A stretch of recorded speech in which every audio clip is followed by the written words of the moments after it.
Hello. This meeting's coming to order. Oh, this is actually great. I love this.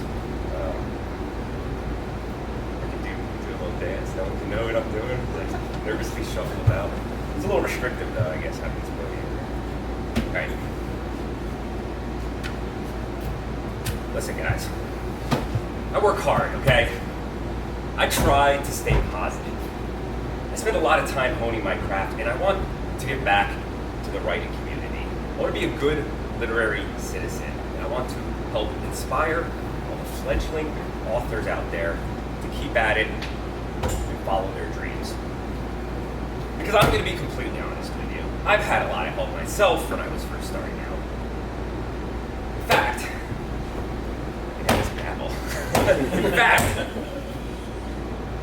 where the fuck was I? In fact, I probably wouldn't be here at all if it weren't for the mentorship and guidance of one man in particular. So much so in a lot of ways I feel like I owe this man my entire career.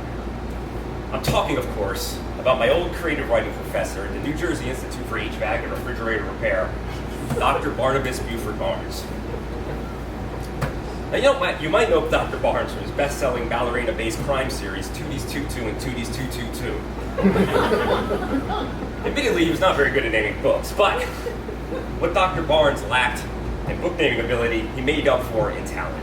This was a man overflowing with knowledge. I'll never forget when he first said to me, when my debut novel got its first bad review, he said, "Try not to take everything so personally, you stupid piece of shit." These are words that I live by. Of course, the most important piece of advice Dr. Barnes ever gave me was about writing itself. If you want to be a professional writer, he said, you need to treat writing like it's your profession. Build a routine and make sure you stick to it. Get up early. Get dressed.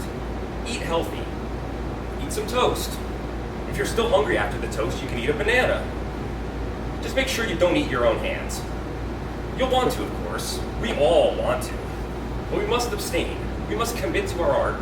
We must never eat our own hands. Excuse me? I asked him. I was almost sure I'd misheard. Your hands, Dr. Barnes said. Those things you type with, I know they look delicious. They certainly smell delicious from here. But please, for the love of God, you need to remember your hands are not food and you should never eat them. Am I missing the metaphor here, or are you saying I literally shouldn't eat my own hands? I asked him. Oh, this is no metaphor, he replied. I'm just being practical. Have you ever tried using the keyboard to adjust your elbows? It's very difficult. Dr. Barnes was full of little nuggets of wisdom like that. But still, I sometimes struggle. There's a creative longing inside me that I fear may always remain unfulfilled. I once asked Dr. Barnes, how do you keep that fire burning year after year? But he had fallen asleep by this point, and I didn't want to wake him up because he can be very cranky after a nap. I just think I might be one of those classic tortured artist types, like Vincent van Gogh, or that other guy. I think perhaps no amount of success will ever be enough. And when I'm feeling like this, I sometimes turn to poetry to fill the big void. The way I figure it, writing is a serious business, and there's no one in the world that takes themselves more seriously than poets. I've even tried writing some poetry myself, turning to places like nature for inspiration. I'm like a modern-day William Wordsworth, I guess you could say. For example, here's a poem I wrote the other day when I was looking out at the ocean. One of my life goals is to swim with the dolphins, and to beat them in a race. Fuck you, dolphins, I win. I actually submitted that one to the Paris Review, so. I also spent a lot of time recently working on a movie script, but this one isn't for artistic reasons. This one's just about the money. Because let's get real for a second. That's what it's all comes down to, isn't it? Money, make it the cheddar, as the kids say. Call me a sellout if you want, but I'm almost 40 years old, and I'm tired of living in a tiny ant-infested apartment. I want to have a house with a backyard. I want to wake up one day and not be completely covered in ants. Because the sad truth is, most days it feels like the ants already won. I mean, they basically turned me into an ant farm already. And yet I'm still out here. I'm still hustling. I guess I'm just a survivor in that way. And The fact of the matter is, not everybody has the fortitude to let ants live inside them. It takes a special kind of temperament, a certain kind of zen. The thing is, I didn't have to do all that much. The infrastructure was already there. Using my veins, the ants could access any part of my body they wanted without much trouble. My stomach for them was like an indoor pool. My lungs were like a great big living room. For the ants, moving into me was like moving into a fully furnished luxury condo. I'm gonna tell you all a quick story. One time I was on a flight from New York to LA. I was meeting up with Sony Pictures about a screenplay I had recently sent them. Dentist Dog, it's called. In it, a hero dog saves the day by becoming the dentist of a small Midwestern town. It was like Air Bud, except with dentistry. Love the script, the executive told me over the phone. I love it as much as my own kids, and I'm a very doting father, so believe me when I say this is the best screenplay I have ever read.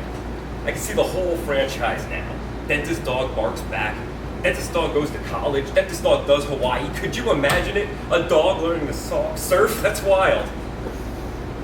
Needless to say, I had stars in my eyes. Getting Dentist Dog made had always been a dream of mine, ever since I saw my own dentist brutally murdered when I was just a child. People ask me, where do you get your inspiration from? Real life, I tell them. Real life. Anyway, this flight was long, and I must have fallen asleep at some point.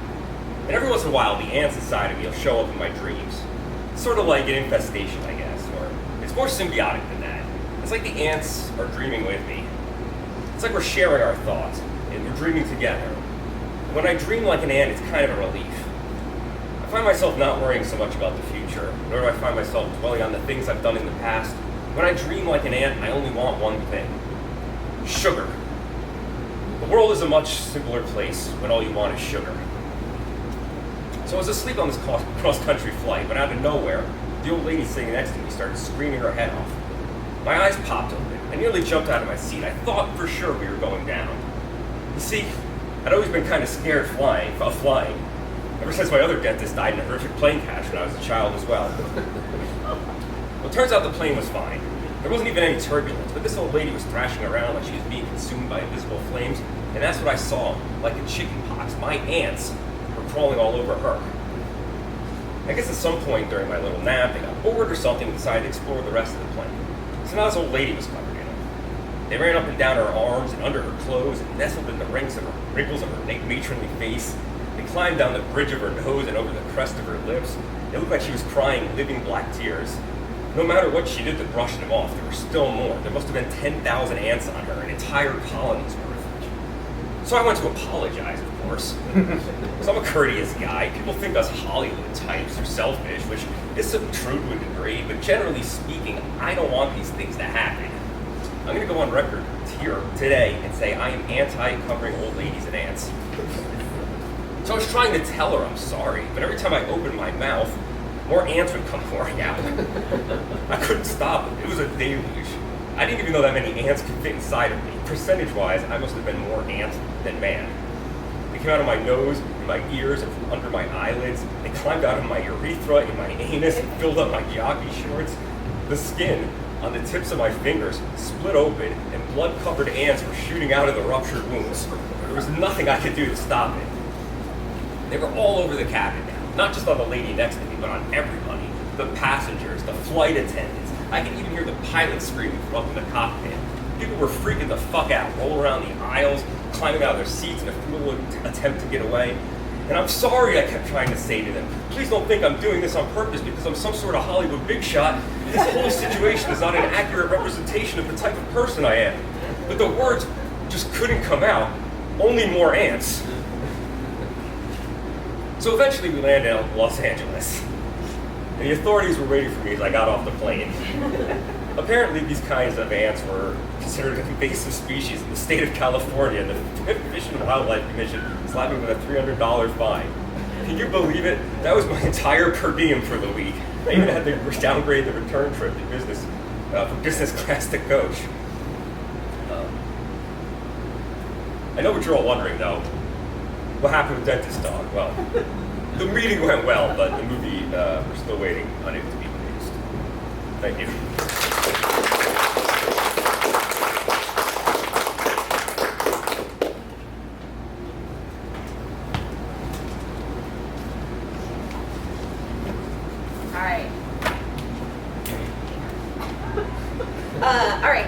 to start with like a serious poem, and then I'm going to take you from the Shire into Mordor, because like this is like Lord of the Rings but better.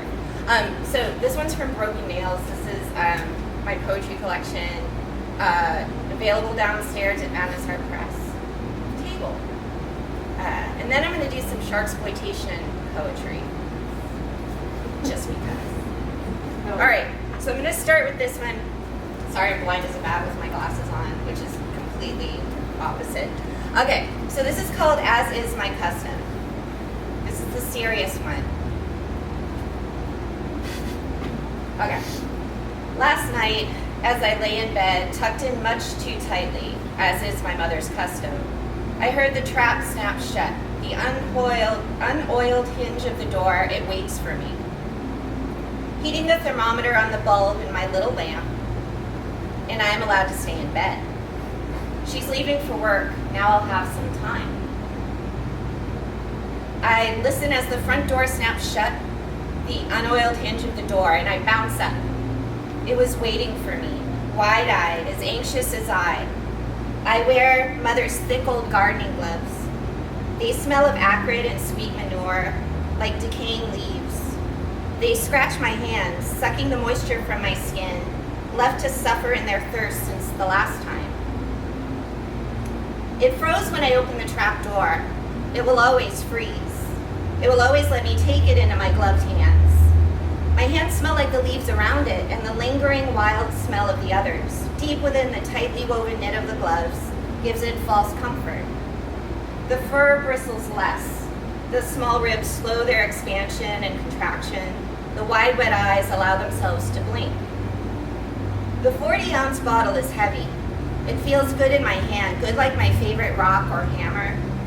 The bottle was a gift from the woods, just like this creature. It releases its bladder, mixing with the manure. It reminds me of my uncle's outhouse, his rancid, sticky old urine coating the wood, organic musk stinging my eyes, the deep, dark hole collecting his waste. The smell of him, the thought of him, reminds me of things that make me keenly aware of the blood moving inside my veins. It has blood moving inside of its veins, too. Here, let me show you. It is trembling. I tremble, too, in anticipation and guilt, my muscles discharging any semblance of control over what is to come. One hand finds itself wrapped around the bottle's neck. I lay the creature down on the leaf litter. The flat bottom of the bottle meets its skull, as is my custom. I told you there was blood. Blood at first, followed by other fluids, yellows and browns, mixing with the deep red, like the crayons do in my pictures, the ones Mother hides away. When I tire of the repetitive smashing, when all the brain matter is seeped and dissolved, I tuck it into the leaf litter, much too tightly, as is my mother's custom. All right. So, now we're going to get into my other half, my other personality, which is sharksploitation movies. So this is from Encyclopedia Sharksploitanica. We actually sold out of them downstairs. So. But you can get it at Godless and Madness Heart Press and other like corporate corrupt organizations that distribute books. So, okay, so I'm going to tell you the story of Shark Attack 2 and Shark Attack 3. I thought you guys would jump up. Like those are exciting big movies in poetic form. Okay, so imagine yourself in a theater watching imagine yourself imagine yourself watching these free on YouTube. And here we go. Okay. Two diving sisters go down. One gets eaten. Mostly real shark footage, that can't be beaten. Waterworld is opening soon. Nick is in charge. A toy boat gets devoured. There's a great white at large. Nick's dickhead boss wants that shark to make money. Sam, the living sister, wants it dead and her nose is all runny. The captive shark gets fed to please the crowd, then eats a dude and escapes and the screams get real loud. A TV show host named Roy comes to film all the action. Nick saves Sam from the shark. It's an instant attraction. Nick and Sam love montage. Roy murders the wrong shark. Here comes the surf competition, imminent danger here, hark! These fish are all screwy from steroids and shit. When they gather in packs, the carnage won't quit. Nick, Sam, and Roy come together as a team. Nick tells his own story of a shark killing machine. Abso-fucking-lutely, they say, let's lure them into a cave and detonate a bomb. Roy and Nick are so brave. Let's have sex in the pool before risking our lives. Roy won't make it out, but the couple survives. All right, that was a spoiler. I've said that before. Okay, now we're gonna move on to Shark Attack 3. All right, so brace yourselves. You've gone to pee, gotten another beer, whatever you do, and you're back watching shitty YouTube movies. Okay, Shark Attack 3. A dark shadow from the depths will creep. Why does this movie look so cheap? Making repairs in the Challenger Deep. Big old shark leaves a guy in a heap. 6 months later in Mexico, Playa del Rey is the place we will go. Lots of boobs, too much laughing, oh no. I don't want to watch this movie no mo. Ben dives in and finds a tooth.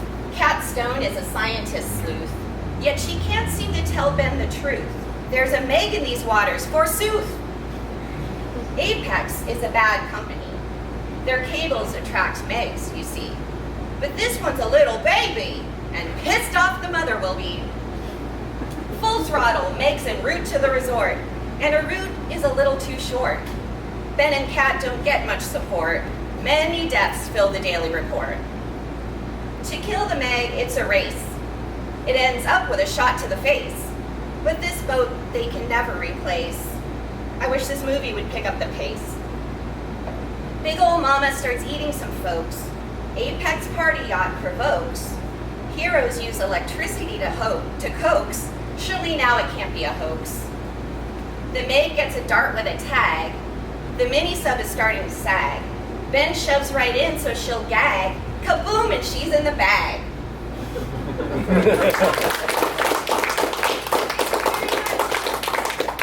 That is Shark Attack 2 and 3. Try not to run out and watch them. Give yourself a little time, drive safely, and that's it.